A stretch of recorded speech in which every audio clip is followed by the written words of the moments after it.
Salut à tous et bienvenue dans le stand de tir de l'Armure-Serre qui est situé en Burgundy. Nous avons une FX Airgun Dreamline Bullpup Bottle. Sur celle-ci, celle-ci appartient à des effaroucheurs, donc nous avons fait une maintenance. Nous avons changé un mano qui commence à être un peu fatigué. Nous avons changé les joints du régulateur, un washer, je sais pas trop comment ça se prononce, c'est la petite rondelle avec le joint, et un joint interne. Et maintenant, nous allons faire quelques essais afin de contrôler que tout fonctionne correctement. À savoir que nous sommes importateurs officiels France depuis 2009 sur cette carabine. Et comme vous avez vu, depuis 2009, nous faisons des essais des FX Airgun. Allez, c'est parti. Sur le setting, nous avons une belle lunette Hawk Sidewinder 6,24 par 56. Donc elle dispose de tourelle haute avec verrouillage, c'est super sympa. Le système de parallaxe, le grossissement variable, la bague qui est ici, et le système pour la netteté au niveau de l'oculaire. Sinon, nous avons des colliers nos limites, ajustables, pratiques pour créer de la pente. Je pense que nous avons que ça en équipement. C'est déjà pas mal. Donc, passons au rechargement. Hop. Donc on entend une légère fuite, ça vient du joint de la prise là, qui est un peu usé, mais bon, il fait encore son travail. Hop. Donc, on arrive à 230 bars environ, et le régulateur est réglé à 100 bars. Ce qui reste, ainsi, il nous reste un peu de marge. Passons maintenant au passage au chronie. J'ai fait le réglage, donc on a 25,4 grains, donc dans l'application, poids du plomb, 25,4 grains. Allez, c'est parti. On va voir. Donc je me répète, on a à peu près 100 bars, pardon, ça c'est le manomètre de pression du cylindre pour la pression restante, et là c'est le manomètre du régulateur. Hop, donc on est bien sur 25-30, on est position max, pour ceux qui veulent les caractéristiques, c'est parti.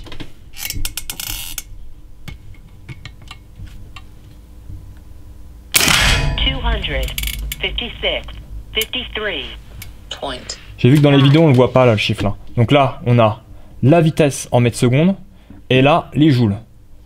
Tu peux me faire un signe pour savoir si c'est bon? Tu vois les 53,9 joules? Parfait, merci. Allez, on fait un deuxième test.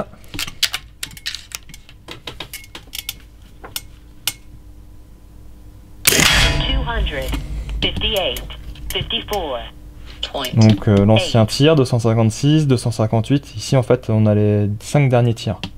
Donc on est sur quelque chose de stable. Hein.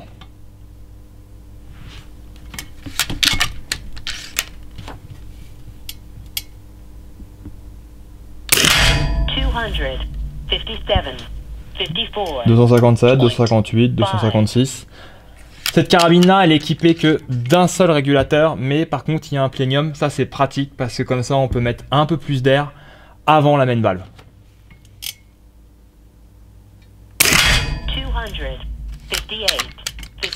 Bon, un dernier pour vérifier, mais pour le moment tout se passe bien. Bon, une petite descente, mais rien de très grave. Bon bah déjà, on peut savoir que la réparation et la maintenance a été bien faite. Allez, c'est parti maintenant pour du tir longue distance. Bon, petit aparté, finalement il faut une vitesse de minimum de 268 mètres secondes pour des plombs en .25 jusqu'à 272-274 environ. Donc on va augmenter, donc il faut dévisser la petite vis qui est là, on va augmenter la pression dans le régulateur. Ah, c'est tout simple, hein. Donc le régulateur il se situe ici et il faut la bonne clé pour dévisser. Il faut vraiment être minutieux. Hein. Je pense que ça suffit largement.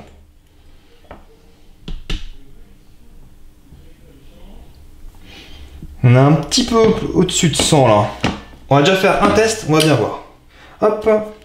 Donc on replace la détente. Voilà. Tac.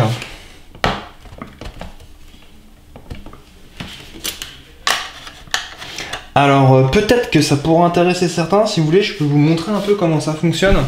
Le compresseur pour recharger un bloc de plongée, parce que quelques-uns me le demandent, donc on va peut-être faire une vidéo là-dessus, mais en hiver, parce que là il fait beau et j'ai pas envie de m'enfermer à l'intérieur. Et sinon vous voyez là, c'est assez rapide, hein, mais là c'est le système où il y a le filtre, le système de purge, et là c'est la purge aussi pour les condensats. C'est un Bauer Junior 2 ou 1, je sais plus. Enfin bon, vous verrez, celui-là il est un peu particulier parce qu'on l'a un peu tuné.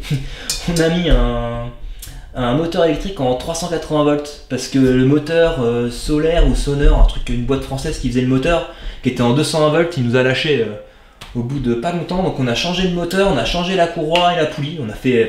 Et maintenant il fonctionne en 380 volts. On a fait du tuning. Bon allez, c'est parti, on va tester ça maintenant.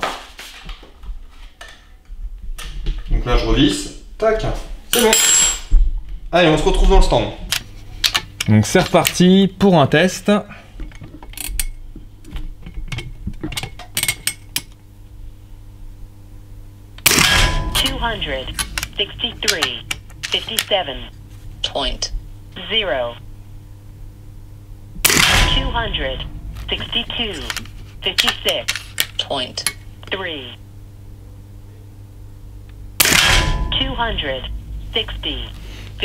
Encore un chouïa là. Hein. Bon voilà, j'ai fait une deuxième manip. Au niveau du régulateur, on était un peu juste. J'arrive en fin de batterie avec le Crony. J'espère qu'il va suivre encore. 269. Bon, on est bon là, on a 269 mètres secondes, presque 60 joules, hein, 59,7 joules. Espérons que les batteries du Crony veulent faire encore un effort. On est entre 270, non 269 et 267. Il faut au minimum 268. On va voir, on va faire un troisième tir pour contrôler tout ça. Mais même en cible, hein, le résultat il est pas mauvais là. Ouais, on est bon. Tac. Bon bah c'est parti, on va faire du tir longue distance. Eh bien nous sommes partis pour notre fameux 30 mètres avec la gommette rouge qui est à gauche. On ouvre les paris, est-ce que la gommette rouge va partir? Attention, premier tir. Oh, c'est fou les paris avec FX.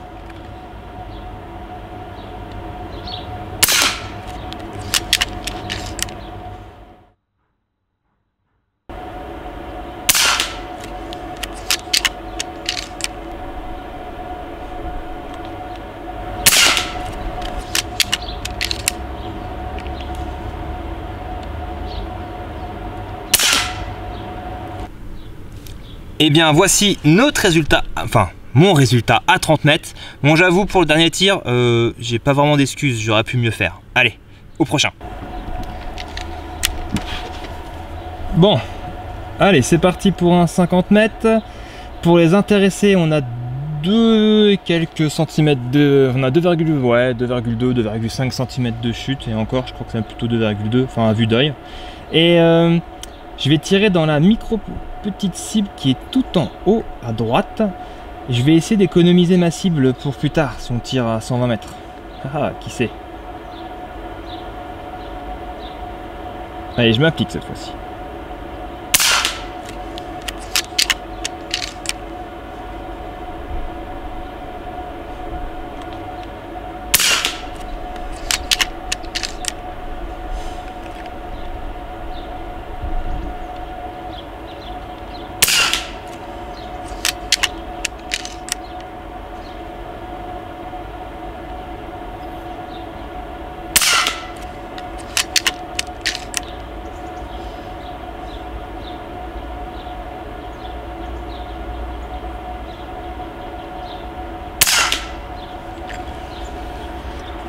J'aime bien quand je m'applique.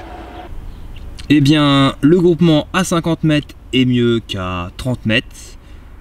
Je me suis appliqué. Nous voilà aux 70 mètres. Je mets en route le mode je me concentre et je m'applique, bien sûr. Pas comme tout à l'heure, à 30 mètres. Nom de Dieu. Allez. Bon alors, la gommette elle saute ou pas?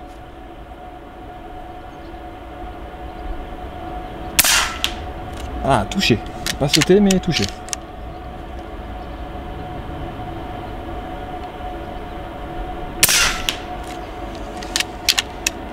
Moi, c'est l'extermination de la gommette là.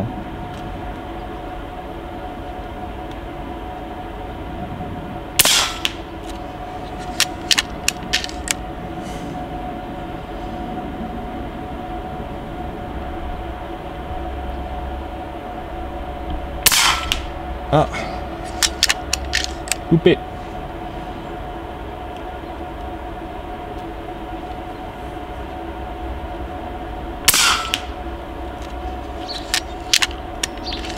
Je sais plus, je suis à 5 ou 6, c'est pas grave.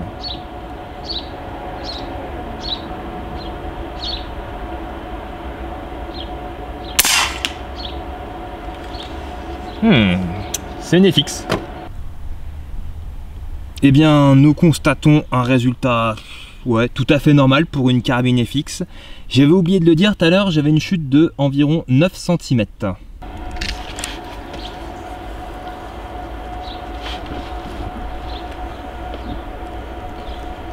Eh bien, on va attaquer le 90 mètres. J'ai pris une cible un peu plus grosse, on ne sait jamais. On a une chute d'environ 9 cm.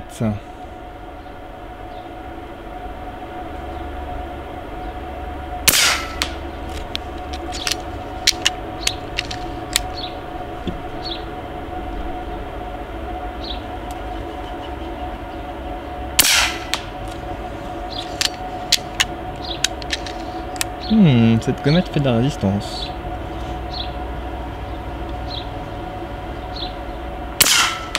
Ah!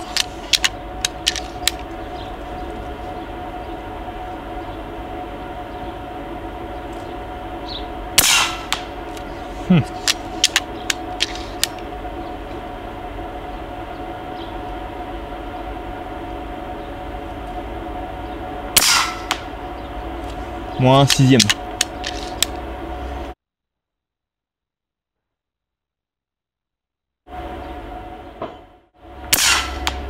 À cette distance de 90 mètres, nous commençons à apercevoir un groupement qui commence à s'ouvrir. Là, c'est les 120 mètres et un peu plus. J'ai pas retrouvé l'encart des 130, donc c'est un 120 mètres bien tassé. Je suis désolé pour cette vidéo aussi. Là, je me dépêche. J'espère que ça se verra pas trop sur la vidéo. Parce que ma chérie et moi, la personne qui est derrière, là, qui est en train de me filmer, que je remercie, on a rendez-vous chez la nounou dans un peu plus d'une heure, donc faut pas qu'on soit en retard pour rechercher notre fille. Allez, c'est parti.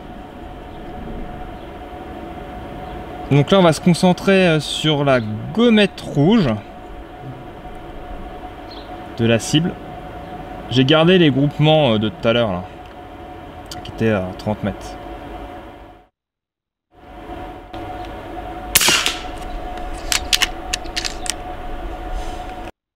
La cible qui est au centre, hein, bien sûr. Hein. Je pense que vous avez compris quand vous avez vu le groupement.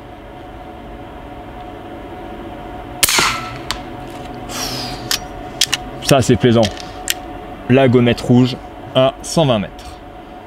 Bon, ce qui est plus plaisant, c'est de toucher une deuxième fois la gommette rouge.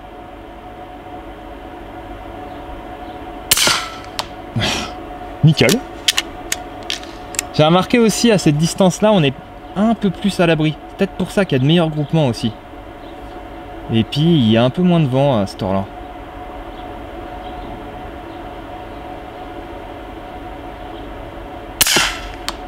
En fait, quand je suis pressé, je suis meilleur.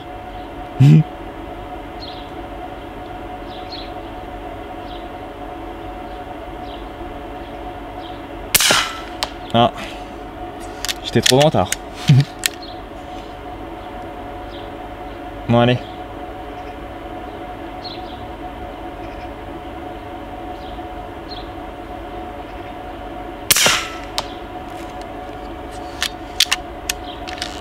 Un dernier plomb pour le fun.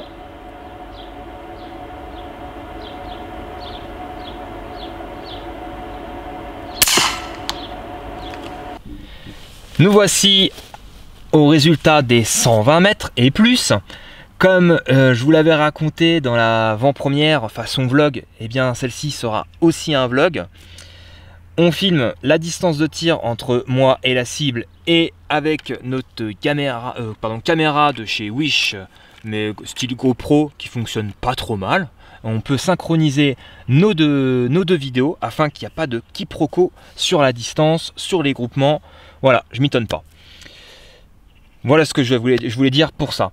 Et bien là on peut regarder le résultat. On a à peu près un diamètre de 5 cm à 120 mètres. C'est un très beau groupement. Ça fonctionne super bien INEFIX. Enfin, de toute façon, maintenant tout le monde le sait. Et on peut le comparer avec mon tir un peu saboté à 30 mètres, pardon. À 30 mètres, c'est vraiment hyper correct, hein. Sur ce, je vous dis à bientôt. Burgundy Power and Trust.